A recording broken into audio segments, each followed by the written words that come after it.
guys, we're at Ladywood Lakes, peg 9. We've had a little mid-May session, 24 hours on peg 6. Here's a little bit of story to show you.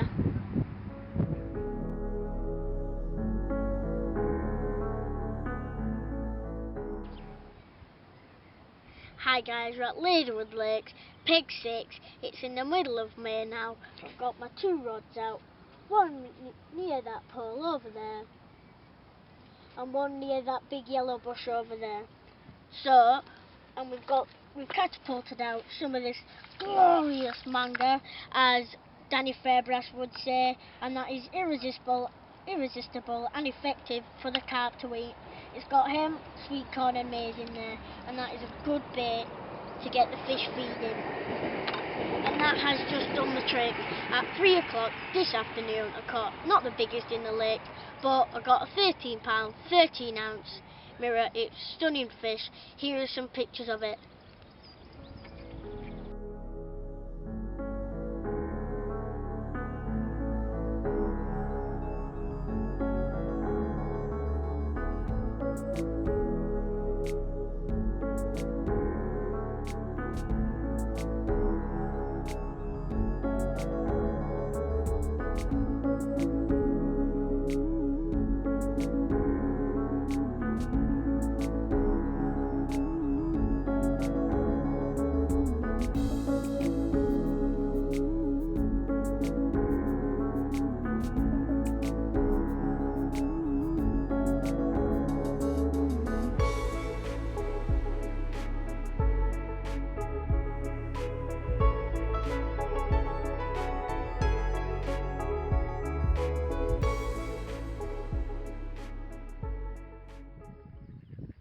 Morning guys, we're going to talk you through the tactics and things what we've been doing through this past mid-May session.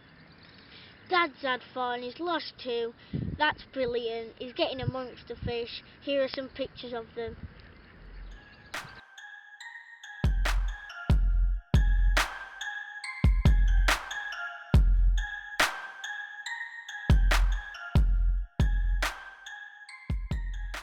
Now I'm going to talk you through my D-rig. My dad tied it for me because it's a bit too complicated for me. But you've got a sinker on there with PB Fluro-Carbon with a PB anti-eject size 8 hook. That's going to be sharpened so the fish gets hooked very easily. Then we've got some evolution corn, what I've been plugged in beetle in. That's to give it some more attraction, so hopefully the fish will get that in their mouths and go, "Ooh, that's tasty," and hopefully we can get a run.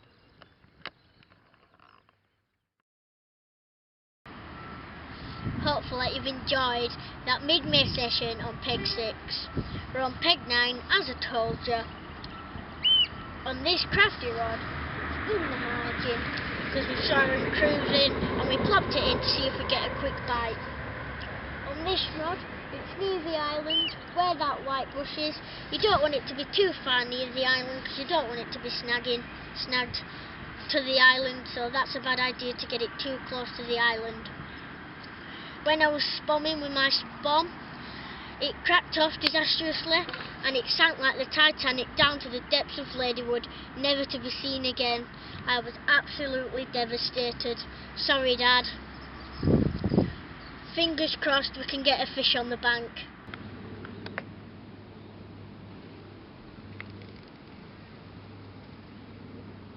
Hey guys, we're at my margin spot, just a couple of metres away from us right now.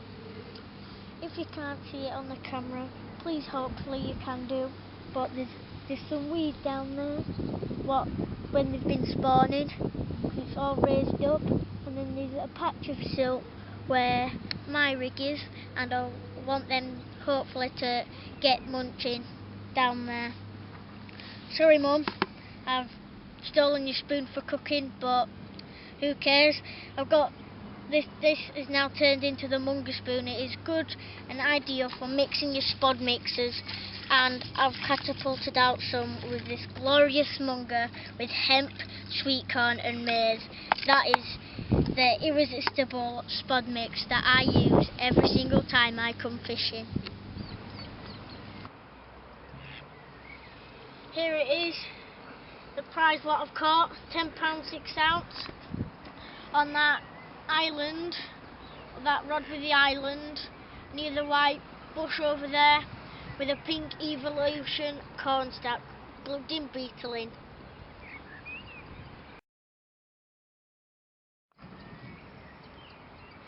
Two minutes after that fish what I had, £10 6 ounce, same rod again, near the island. It's £20, 11 ounce, my new PB common, and it's a stunning fish. Here it is.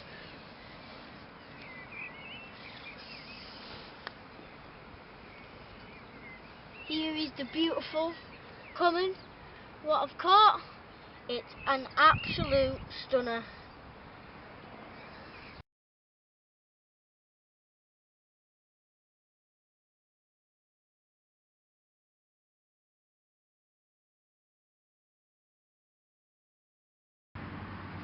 Hi guys, these S7 DNA plates boilers have been air drying for a week now in my garage to be prepared for this day today.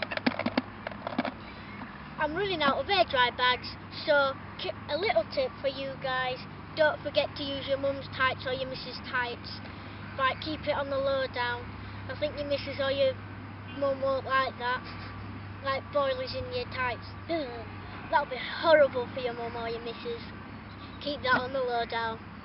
Right, I'm going to give these a nice coat and rehydrate these boilies so they're nice, perfectly glazed on top. So we've got these krill from DNA Baits. We're going to give a good glug with this. So here we go. Nice, good old glug with that. Then we've got Secret 7 food. Oh, fish. Give that a good drizzle. And then finally, yeast. This is the bestest thing ever you could have for DNA Baits. It's amazing. Absolutely gorgeous.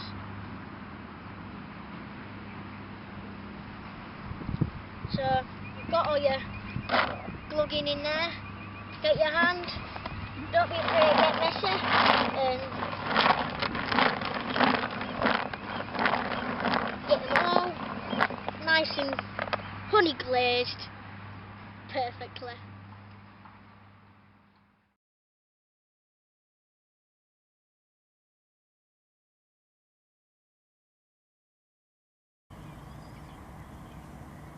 Now I'm going to show you how to tie an IQD rig. If you know how to do it, it's very simple, but if you don't, I'm going to show you how to do it right now. So you get your IQD Fluro-Carbon. As you can see, it's got that natural bend. You don't want to go back on itself because it'll be hard doing your whipping knot. So I get it with its natural bend and do a loop like that. Get your curved shank, size 8, put the tag through of the eye and get the pieces of Fluro-Carbon like that. So you've got your loop, and you want to do the 5 whipping knot with this, not with this, so let me do that now. 1, 2, 3, 4, 5. Then you want to put the loop in between your index finger and your thumb. Pull that out. You pull like that. So you've got your whipping knot. You want to rectify where you want it to be. I want that to be behind the hook. So you pull it tight a bit.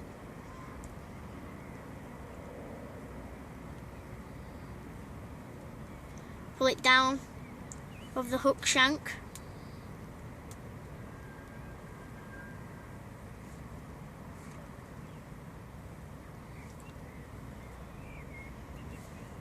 So it's like that.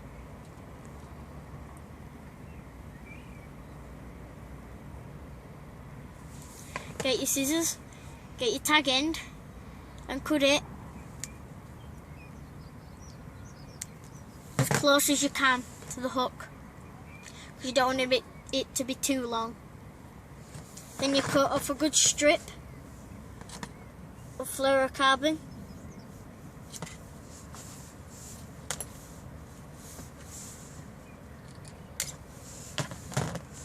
Then you get your micro swivel, put your Fluro-Carbon through there, put it through here, and then you get the end of your hook, pull it through the back of the eye, your tag end,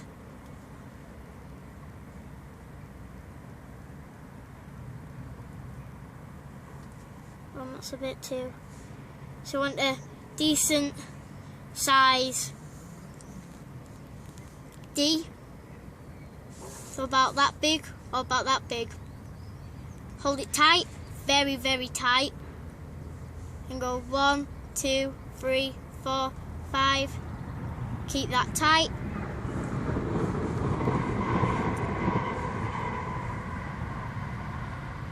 Pull that through.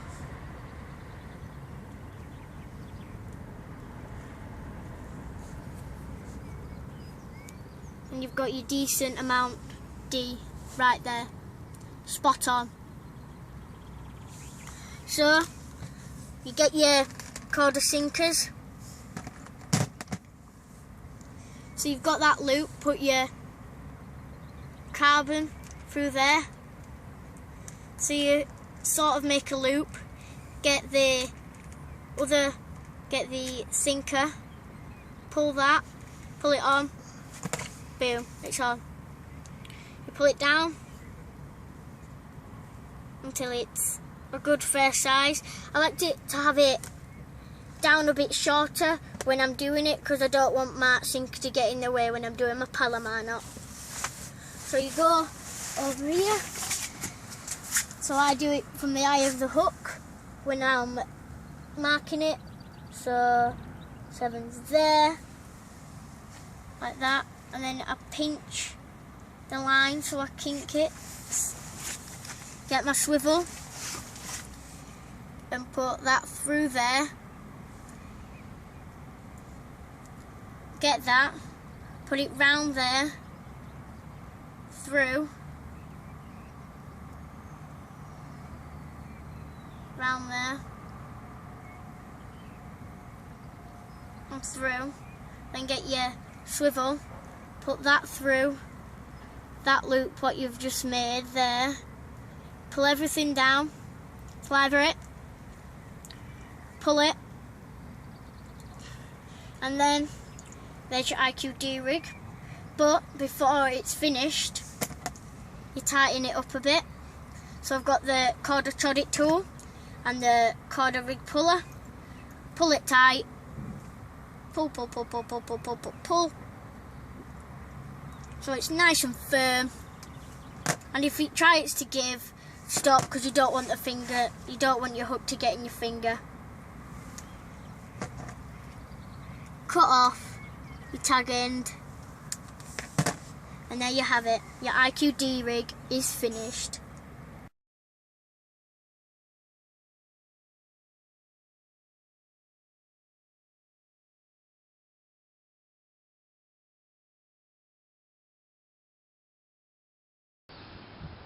Day 2 now. This came off the margin rod with my evolution comb with beetling glued in it and over my munger. Get in.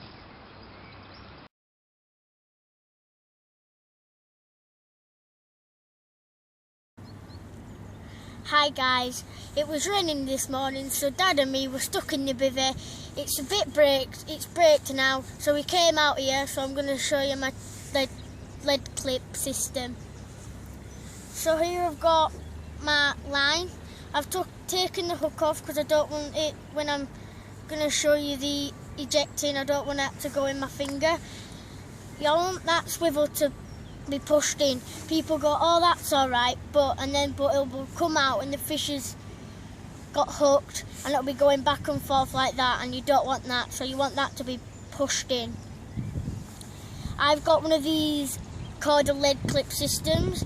You can get hybrid ones what have already got the swivels stuck in them, and all you have to do is tie them on, but I like this system, and when the fish is got the hook in its mouth, that shakes and the lead comes off. That's on the lake bed, and that's a safer way to do your fishing. It's my margin rod again. I put it out there, back out there in the same spot where my mungo was. It's £12, 7-ounce mirror. It's an absolute stunner.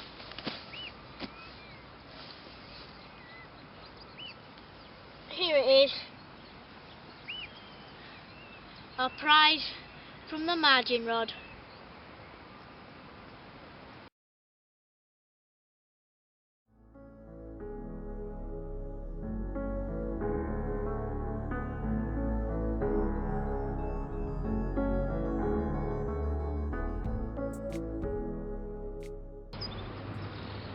Hi guys, day 3 now. Last night my margin rod went off, but this morning a £10 6-ounce common ate my lovely bait.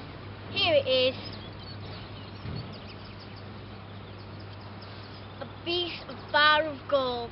Here are some pictures from last night's capture.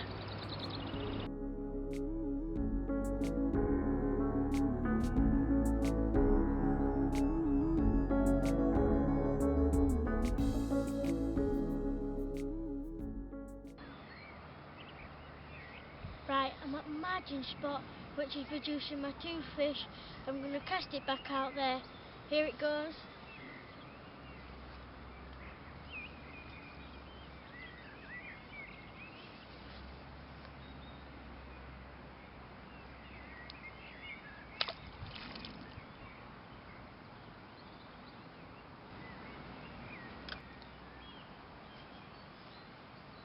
Right, I can't get it over these trees, so my dad will help me get him over these trees, then I'll go over there and set it on my alarm. As you've seen, I caught that £10 6-ounce common. I've just put my margin rod out. I'm only fishing a bite at a time right now. I'm just going to get my glorious mungo right here. Not much, about that much, not much, and just give it a good swing where your bait is.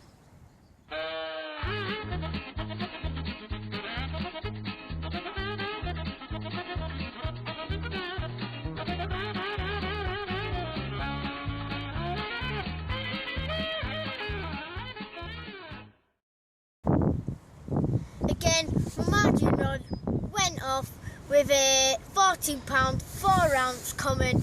Here it is.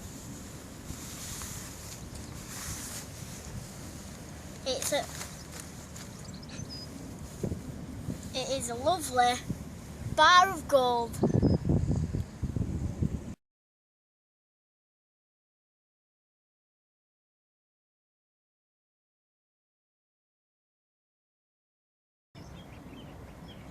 Almost a double take after my margin rod.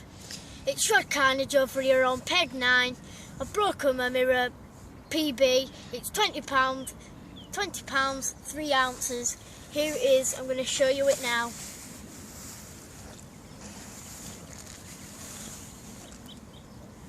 Here it is, the wonderful £20 3 ounce mirror carp. Wonderful beauty tash.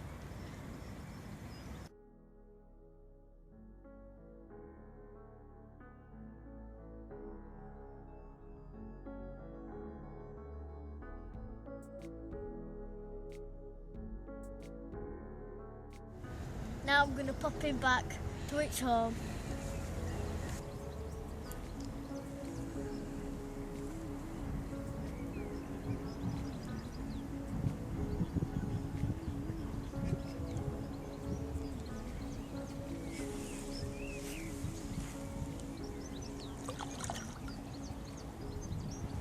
Cracking.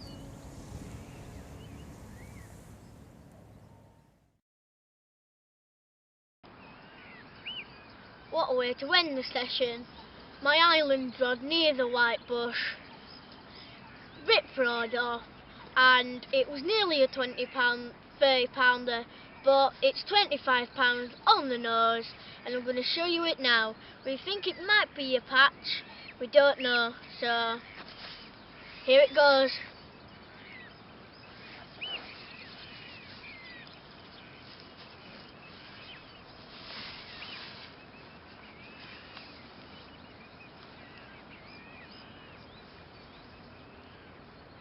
Here it is, beautiful bar of gold.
We thought that £25 common was going to be the end, but my margin rod rip-roared off again with a £14 mirror carp. It's an absolute beautiful fish with the apple scales.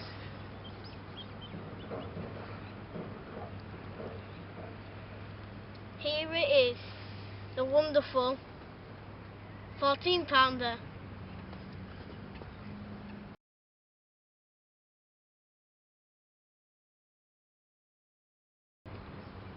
Thank you for watching my blog. Thank you for all the great support. Thank you.